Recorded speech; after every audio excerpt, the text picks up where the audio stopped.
एक कार जा रही है, सोचो मैं अगर इससे एक बॉडी छोड़ता हूं, जब आप कार में बैठे होते हैं आप किसी को फेंकते हैं, क्या वो नीचे गिरती है? नहीं। जब आप आगे से उसको ग्राउंड से देखेंगे तो बेटा कार अगर ऐसे जा रही है, जब आप बॉडी को फेंकेंगे तो वो कार से जो चीजें निकलेगी वो भी ऐसे जाएगी, मतलब ऐसे जाएगी। क्यों?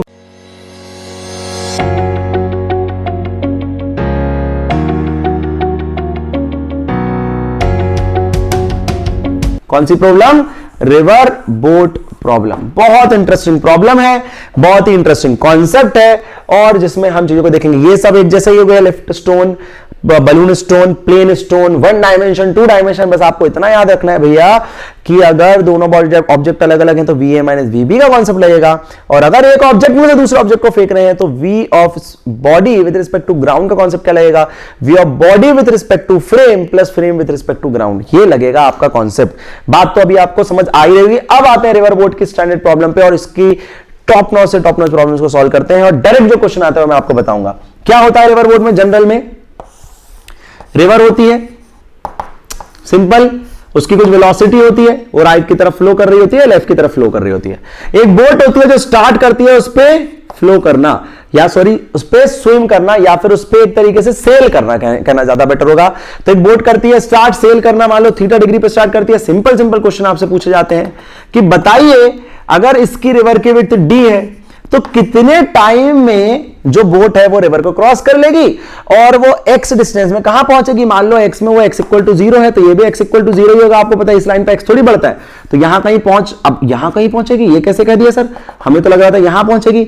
नहीं, अभी आप देखोगे यहां नहीं पहुंचेगी। जैसे जैसे एक जाते हुए प्लेन में से आप जब एक बॉडी को फेंक रहे थे तो वो नीचे नहीं आ रही थी, वो आगे जा रही थी, बिल्कुल वैसे ही ये रिवर भी इस बोट को कुछ आगे की तरफ ले जाएगी। यह बात आपको समझ आ रही होगी। बात समझ आई मैंने क्या बोला? एक कार जा रही है, सोचो मैं अगर इससे एक बॉडी छोड़ता हूं, जब आप कार में बैठे होते हैं आप किसी को फेंकते हैं, क्या वो नीचे गिरती है? नहीं। जब आप आगे से उसको ग्राउंड से देखेंगे तो बेटा कार अगर ऐसे जा रही है, जब आप बॉडी को फेंकेंगे तो वो कार से जो चीजें निकलेगी वो भी ऐसे जाएगी, मतलब वो ऐसे जाएगी। क्यों? क्योंकि उसको एक वेलोसिटी मिली थी किसके रिस्पेक्ट में? ग्राउंड के रिस्पेक्ट में। मैंने अभी आपको बताया था। तो अब ध्यान से देखिए, यहां पे देखिए क्या होगा। आपको क्लियर समझ आ रहा है? डिपेंडेंट रिलेटिव है तो रिलेटिव फ्रेम का कॉन्सेप्ट लगेगा। तो हम सबसे पहले क्या निकालेंगे? जैसे हम रेनमैन में दिमाग नहीं लगाते थे, सीधे VR माइनस VM निकालते थे, VRM निकालते थे, वैसे हम सीधे सीधे निकालेंगे V of boat with respect to ground. हर बार यही करेंगे, हर बार एक ही कॉन्सेप्ट लगाएंगे। कौन सा कॉन्सेप्ट? वो है ग्राउंड के रिस्पेक्ट में वेलोसिटी निकालने का। उसमें सबसे उसमें कौन सा कॉन्सेप्ट लगाते थे? उसमें सीधे एक दूसरे के रिलेटिव निकाल लेते थे, इसमें ग्राउंड के रिलेटिव निकाल लेते हैं। क्या करेंगे? लिखें भैया, ये जाएगा V of body with respect to क्या? फ्रेम या river, boat with respect to river plus river with respect to ground. कैसे किया मैंने? पहले बॉडी का फ्रेम के रिस्पेक्ट में, फ्रेम का ग्राउंड के रिस्पेक्ट में। लिखो भैया, अब आपको पता है बोट की वेलोसिटी क्या लेना पड़ेगा? वेक्टर, तो कंपोनेंट, तो VB cos theta I cap plus VB sin theta J cap plus VR I cap. कुछ ऐसा, क्या कुछ ऐसा होगा? है ना? देखो अब ध्यान से आगे देखो, यह जाएगा। अब देखो ये आई कैप ऐड होगा, इसलिए मैंने बोला था कि कुछ एडिशन होगा। तो समझ आ रहा होगा तुम लोगों को अब कि जो रिवर की वेलोसिटी है वो भी इसको मिल रही है। बात समझ आ गई ना? अब देखो बेसिक ऑफ काइनेमेटिक्स यूज कर लेंगे, अब क्वेश्चन ही खत्म हो गया।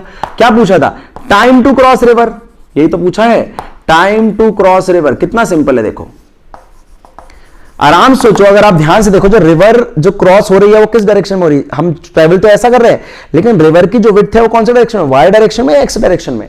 तो वाई डायरेक्शन में है। वाई डायरेक्शन में है मतलब सीधे सीधे जाएगा displacement in Y upon velocity in Y. मैंने आपको बताया था कभी भी टू डायमेंशन, देखो ये टू डायमेंशन की प्रॉब्लम तो मैंने बताया था आपको, एक्स में अलग और वाई में अलग। तो कर लें इसको, डिस्प्लेसमेंट इन वाई डायरेक्शन है डी अपॉन कितना जाएगा? वाई डायरेक्शन की वेलोसिटी VB sin थीटा। बात समझ आ रही है? इस फॉर्मूले को रट लें, याद कर लें, बहुत इजी फॉर्मूला है, याद भी कर सकते हैं, नहीं भी तो उसको जनरली समझ के लिख लें। तो क्या आ गया टाइम का फॉर्मूला? वो आ गया D upon V sin theta, VB sin theta. बात समझ आ रही है? एक और इंपॉर्टेंट चीज ये पूछ सकता है भैया बताओ ये x में कितना आगे गया? तो जो x में कितना आगे खिसका इसको बोलते हैं ड्रिफ्ट। क्या बोलते हैं इसको? ड्रिफ्ट बोलते हैं। तो ड्रिफ्ट कितनी हुई? तो आपको पता है यार, जब ये यहां से यहां पहुंचा तो यहां तो पहुंचेगा नहीं, पहुंचेगा तो कुछ राइट में ही, यहां पे। जब ये यहां पहुंचा तो y में डिस्प्लेसमेंट की इसने d और x में डिस्प्लेसमेंट की x, तो ये सेम ही टाइम में तो पहुंचा। तो मैंने आपको बताया था अब एक डायमेंशन सॉल्व करना है, टाइम निकालना और दूसरे में रख देना। तो कैसे रखोगे आप? अब x इक्वल टू लगा दो फॉर्मूला, लगाओ x इक्वल टू फॉर्मूला क्या आएगा, तो x इक्वल टू हो जाएगा, x किस डायरेक्शन का है, x डायरेक्शन का, तो वेलोसिटी इन x इनटू टाइम। वेलोसिटी इन x देखो कितनी आई। अब ये वाली लोगे या सिर्फ वीबी कॉस थीटा लोगे, भैया ये लोग है ना, क्योंकि आप कहां से देख रहे हो, आप ग्राउंड से देख रहे हो, तभी आपको पता चल रहा है आगे। अगर आप बोट में बैठे होते तो आपको लगता कि आप, मतलब आपको पता ही नहीं चलता आप कहां पहुंचे, आपको लगता आप वहीं पहुंच रहे हैं जहां आप देख रहे हैं, लेकिन एक्चुअली में ग्राउंड ऑब्जर्वर हम लोग देख पा रहे हैं कि भैया कुछ आगे जा रहा है, मतलब ग्राउंड के रिस्पेक्ट वाली वेलोसिटी लेनी है, मतलब आपको लेना है एक्स वाली VB cos theta plus V R into time. Very simple. And time की वैल्यू क्या रख सकते हैं, D upon V sine theta. ये आपको समझ आ गया होगा, बहुत ही सिंपल है। अब इसमें दो स्टैंडर्ड प्रॉब्लम है, इसमें दो स्टैंडर्ड प्रॉब्लम है। कौन सी दो स्टैंडर्ड प्रॉब्लम है, एक होती है आपकी least distance problem, least distance problem, और एक आपकी होती है लीस्ट टाइम प्रॉब्लम, एक आपकी होती है लीस्ट टाइम प्रॉब्लम। दोनों के लिए हमें फॉर्मूलों की जरूरत होगी, तो मैं यहां पे टाइम का फॉर्मूला अपना फिर, अच्छा यही तो है टाइम, लेकिन यहां पे टाइम का फॉर्मूला फिर भी लिख लेता हूं, D upon V B sine theta. हमें जरूरत होगी इन सारे फॉर्मूलों की, इसलिए मैं लिखे रहने देता हूं, आपको समझाता हूं। पहले आते हैं लीस्ट टाइम प्रॉब्लम में। लीस्ट टाइम प्रॉब्लम मतलब कि मिनिमम टाइम में कैसे वो चले, how the boat should sell so that it reaches the other शोर, दूसरे किनारे पे वो लीस्ट टाइम में पहुंच जाए। बहुत ही सिंपल है। देखो अगर आप ध्यान से देखो, टाइम का फॉर्मूला ये है, यही है ना टाइम का फॉर्मूला। आपको इसको क्या करना है, लीस्ट करना है। तो आपको पता है भैया, इसको लीस्ट करने के लिए, इसको मिनिमम करने के लिए इसको मैक्सिमम करना पड़ेगा। इसको मैक्सिमम करने के लिए आपको साइन थीटा का मैक्सिमम करना पड़ेगा।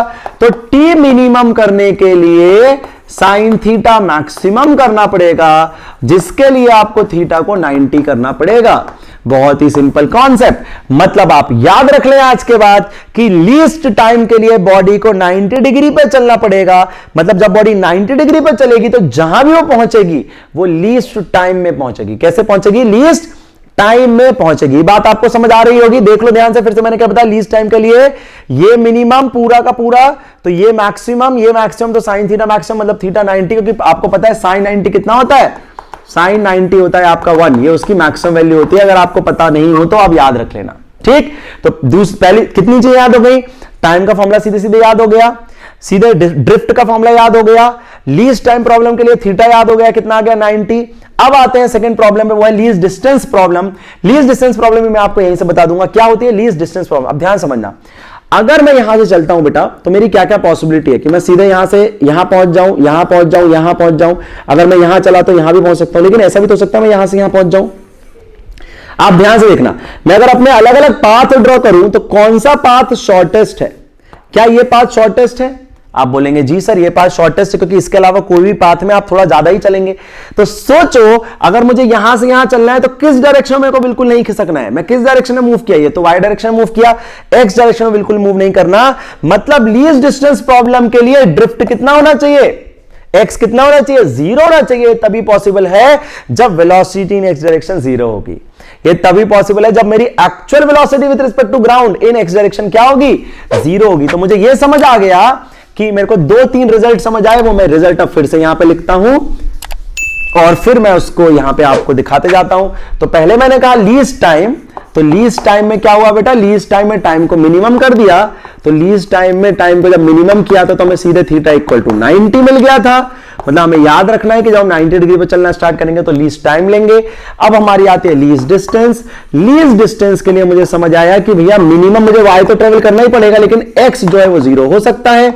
मतलब ये पूरी चीज देखो, ये तो टाइम है तो 0 हो नहीं सकता, यही 0 हो सकता है। मतलब V cos theta plus V R is equal to 0 हो सकता है। तो cos theta is equal to, मतलब इतने अगर cos थीटा पे मैं चलूंगा तो मैं भैया लीस्ट क्या लूंगा, डिस्टेंस लूंगा। और अगर माइनस आ रहा है तो आपको समझ आ गया कि अगर मान लो ये रिवर है और वो इधर बह रही है तो मैं इस वाली चीज से यहां को चलना पड़ेगा मुझे, तभी तो माइनस आया ना सेकंड क्वाड्रेंट में। तो आप तो बस इतना याद रखो, यहां पे चलना है और कितना एंगल बनाते हुए, इतना एंगल। तो आप क्या कर सकते हैं, या तो इस एंगल को ले सकते हैं, सॉरी, या तो आप इस एंगल को ले सकते हैं, ये एंगल सीधे सीधे, और क्या कर लें, इसको सीधे सीधे लिख दें जो भी आपके V R upon V B, ठीक है, बेस अपॉन हाइपोटेन्यूज, मतलब आप कुछ भी कर सकते हैं इसमें, लेकिन आप क्या करें, आप तो सीधे सीधे फॉर्मूला याद रख लें, cos theta is equal to V R upon V B. अब मैं जैसे रेन मैन में बताया था ना वर्टिकल वाला, वैसे इसको बताता हूं, आप सोच के देखो, जब लीस्ट डिस्टेंस प्रॉब्लम आती है तो आपको सीधे सीधे ऐसे ही तो चलना इफेक्टिवली, तभी तो आप एक्स में नहीं खिसकोगे।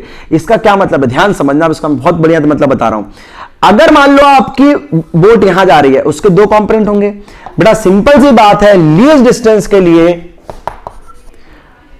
बोट का एक्स कंपोनेंट, बोट का एक्स कंपोनेंट, बोट का वीएक्स वेलोसिटी का एक्स कंपोनेंट इक्वल होना चाहिए किसके, रेन के एक्स कंपोनेंट के। सिंपल, बहुत ही सिंपल है, बोट का एक्स कंपोनेंट रेन का एक्स कंपोनेंट होना चाहिए, और ऑपोजिट में, सेम डायरेक्शन में नहीं, ऑपोजिट में। वहां होता था सेम डायरेक्शन में, यहां होता था ऑपोजिट में, तो आपका सीधे सीधे आंसर आ जाएगा। आप क्या करोगे, आपसे यही पूछ लिया जाए कि बताओ कितने एंगल पे मैं चलूं कि मैं लीस्ट डिस्टेंस ट्रेवल करूं, तो आप क्या मान लोगे, मैं थीटा एंगल पे चलता हूं भाई, मैं यहां से कितने एंगल पे चलता हूं, थीटा एंगल पे, तो यहां कितना आपको पता चल गया भैया, राइट में रेन जाएगी तो राइट में रिवर होगी, तो आपको चलना लेफ्ट में ही पड़ेगा, तभी आप इसका अपना ये वाला कंपोनेंट जो वी साइन थीटा है उसको इक्वल कर सकते हैं किसके, रेन के, और दोनों को कैंसिल कर सकते हैं एक दूसरे से। एल्स आप क्या करेंगे, अगर ये थीटा ले लेंगे तो आपका वी कॉस थीटा आ जाएगा, फिर उसको वी आर से इक्वेट कर देंगे, वो दोनों क्या कर देंगे, एक दूसरे को कैंसिल कर देंगे। आप देखेंगे वो फॉर्मूले में, क्योंकि जब ये ऑपोजिट होंगे दोनों, तो यहां पे माइनस आएगा तो कैंसिल कर देंगे, और आपका एक्स में ड्रिफ्ट कितना आ जाएगा, 0 आ जाएगा।